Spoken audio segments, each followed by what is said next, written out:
అందరికీ praise the lord. ఈ రోజు దైవ మర్మముల్లోని దినపాఠము ఏప్రిల్ 13వ తారీఖున యెహోవా కోపము అతని మీద రగులుకొనెను.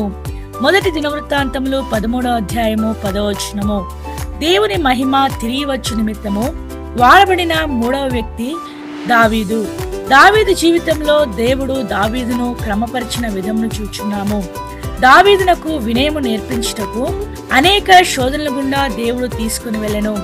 దేవుని పనియందు మనము అధికముగా తగ్గించుకొని విరిగి నలిగిన హృదయం గలవారంగా ఉండవలను. దావీదునకున్న శోధనలు మనకు కూడా ఉండవచ్చును.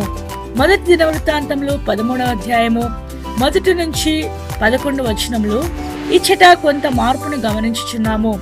క్రొత్త బండి మీద మందసము ఎక్కించుడి. మొదటి దినవృత్తాంతములు 13వ అధ్యాయము 7వ వచనము. లేవీయులు మందసమును మోయవలసిన వారు. బైబిల్ గ్రంథంలో తెలియపరచబడిన దాన్ని మనము మార్చకూడదు. ప్రతి ఒక్కరికి కొన్ని నియమములు గలవు.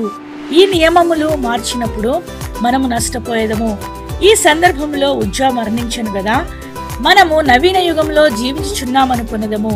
ఏమైనను సరే పరలోకము నమూనాను మనము అమలు పరచని ఎడలా దేవుని సంపూర్ణ మహిమను మనము చూడలేము. మన స్వంత జ్ఞానమును ఆసక్తిని దేవుని సేవలో చూపించినచో చాలా నష్టమును పొందేదము. దేవుడి కొన్ని మాటలను దీవించి ఆశీర్వదించునుగాక. ఆమేన్.